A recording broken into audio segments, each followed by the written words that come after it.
श्री परमात्मने नमः.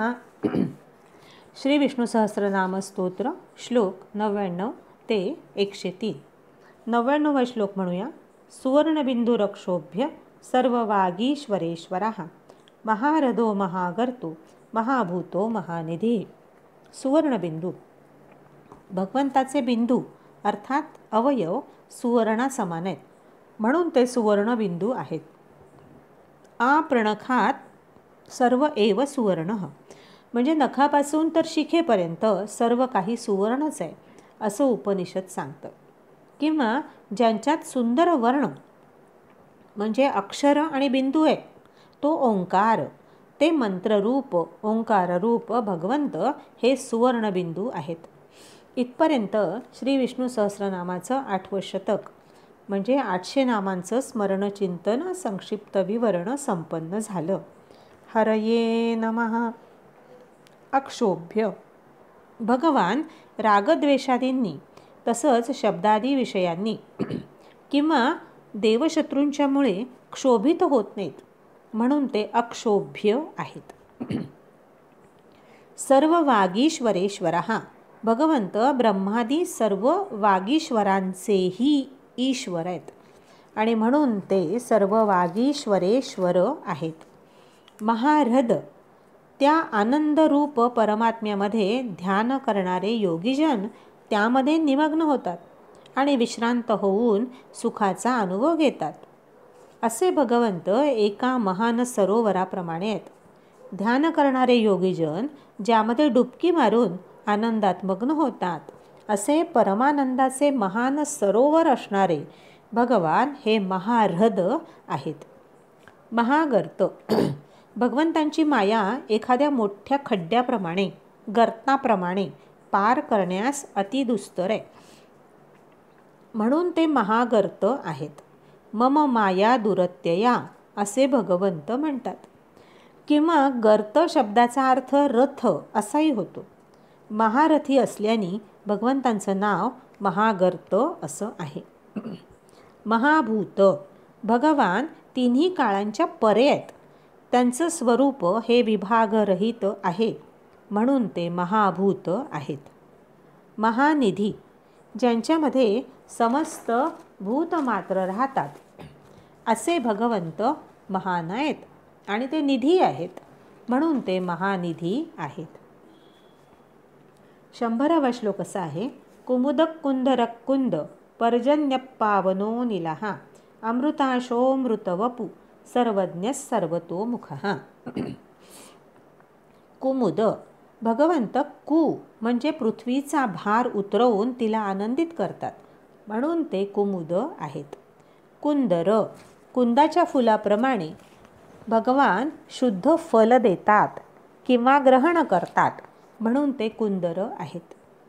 कुंदम राती म्हणजे फल देतात आणि कुंदम लाती कुंद घेतात असा याचा विग्रह केला जातो. किंवा हिरण्याक्षाला मारण्याच्या इच्छेने भगवंतांनी पृथ्वी विदीर्ण केली होती आणि म्हणून ते कुंदर आहेत. कुंद कुंदाप्रमाणे सुंदर अंग असणारे भगवान स्फटिकमण्याप्रमाणे निर्मल आहेत, म्हणून ते कुंद आहेत. किंवा भगवंतांनी कश्यपांना कु म्हणजे पृथ्वी दिली होती, म्हणून ते कुंद आहेत. किंवा परशुराम रूपामध्ये त्यांनी अनेकदा पृथ्वीपती क्षत्रियांचं दलन खंडन केलं, म्हणून ते कुंद म्हणवले जातात. पर्जन्य पर्जन्याप्रमाणे मेघाप्रमाणे भगवान आध्यात्मिक इत्यादी त्रिविध ताप शांत करतात किंवा संपूर्ण कामनांची वृष्टी करतात, म्हणून ते पर्जन्य आहेत. पावन स्मरणमात्रांनी भक्तांना पावन करणाऱ्या भगवंतांचं पावन हे नाव आहे. अनिल जो इलन म्हणजे प्रेरित करतो प्रेरणा देतो त्याला इल म्हणतात. त्या इलपासून रहित असल्याने भगवान अनिल आहेत. इलन म्हणजे शयन करणे, म्हणून अज्ञ माणसाला इल म्हणतात. भगवंत नित्य प्रबुद्ध रूप असल्याने ते अनिल आहेत. तसंच नील म्हणजे गहन. भगवंत इतरांच्यासाठी गहन आहेत, परंतु भक्तांसाठी ते सुलभ आहेत. म्हणून त्यांचं नाव अनिल आहे. वायुरूप भगवंताला सुद्धा अनिल असं म्हणतात. असे भगवान अनिल नावानी विख्यात आहेत.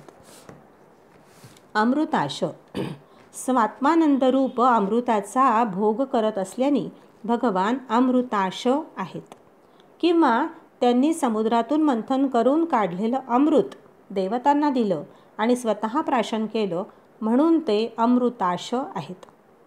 किंवा भगवंतांची आशा अर्थात इच्छा अविनाशी फलयुक्त असल्याने अमृता अर्थात अविनाशिनी आहे म्हणून त्यांना अमृताश म्हटलाय. ज्यांची आशा कधी विफल होत नाही असे अमोघ संकल्प असणारे भगवंत हे अमृताश आहेत. असे एकेका शब्दाचे अनेक अनेक भाव आहेत. अमृत वपू भगवंतांची वपू मरणरहित आहे म्हणून ते अमृत वपू आहेत. सर्ववित भगवान सर्व काही जाणतात म्हणून ते सर्वज्ञ आहेत. सर्वज्ञ सर्ववित असं वेदांनी भगवंतांचं वर्णन केलेलं आहे. सर्वतोमुख सर्व बाजूंनी नेत्र शिर आणि मुख असणारे भगवंत आहेत आणि म्हणून ते सर्वतोमुख आहेत. 101वा श्लोक असा आहे. सुलभ सुव्रत सिद्ध शत्रुजित शत्रुतापनः न्यग्रोधोदुंबरोश्वत्थश्चाणूरांध्र निषूदनः. सुलभ केवळ भक्तिपूर्वक समर्पण केलेलं पत्रपुष्प इत्यादी भगवंत सुखपूर्वक ग्रहण करतात. इत्यादींमुळे भगवान सुखपूर्वक प्राप्त होतात म्हणून ते भक्तांसाठी सुलभ आहेत. सुव्रत भगवान सुंदर व्रत करणारे अर्थात उत्तम भोजन करणारे आहेत. भोजन किंवा भोगांपासून दूर आहेत आणि म्हणूनही ते सुव्रत आहेत. भक्तांनी अर्पण केलेलं साधं अन्न साध्या वस्तू श्रेष्ठ मानून भगवंत खातात. शबरीची बोरं सुदाम्याचे पोहे आणि विदुरा घरच्या कण्या भगवंतांनी आवडीने ग्रहण केल्या आहेत आणि म्हणून त्यांना सुव्रत असं म्हटलं आहे. सिद्ध भगवान स्वतः सिद्ध आहेत. सिद्धी म्हणजे इच्छापूर्ती.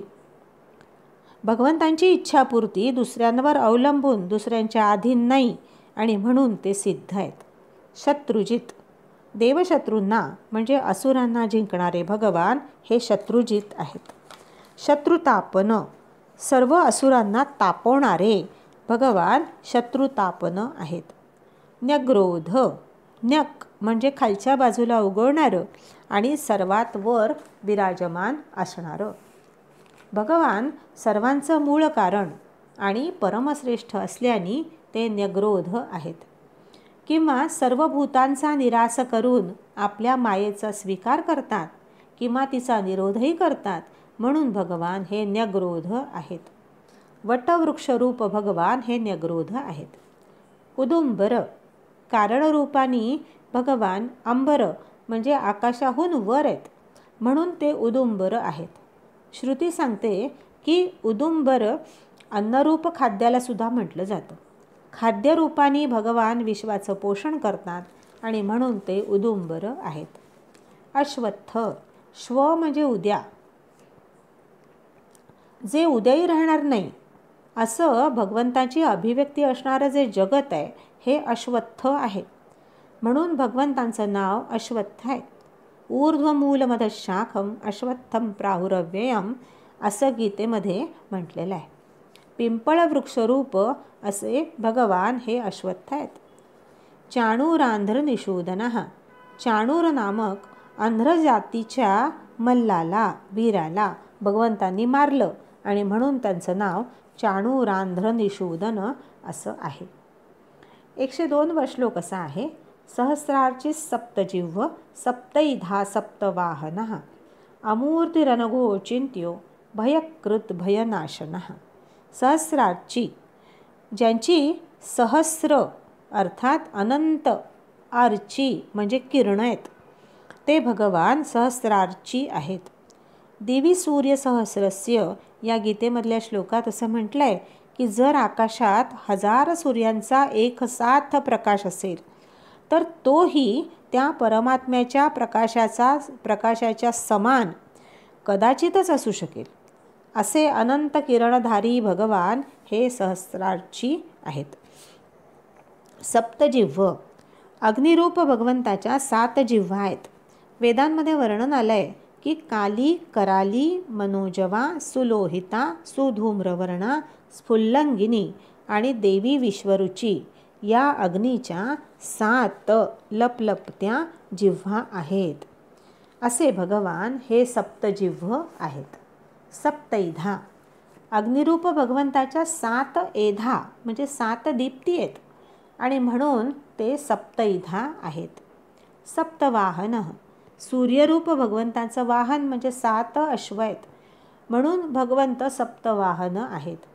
किंवा 7 नावं असणारा एकच घोडा वेद भगवंतांचं वाहन आहे म्हणून ते सप्तवाहन आहेत. गायत्री, बृहती, पंक्ती, त्रिष्टुप, उष्णिक, जगती आणि अनुष्टुप हे 7 छंद म्हणजे वेद भगवंताचे घोडे आहेत. असे भगवान हे सप्तवाहन आहेत.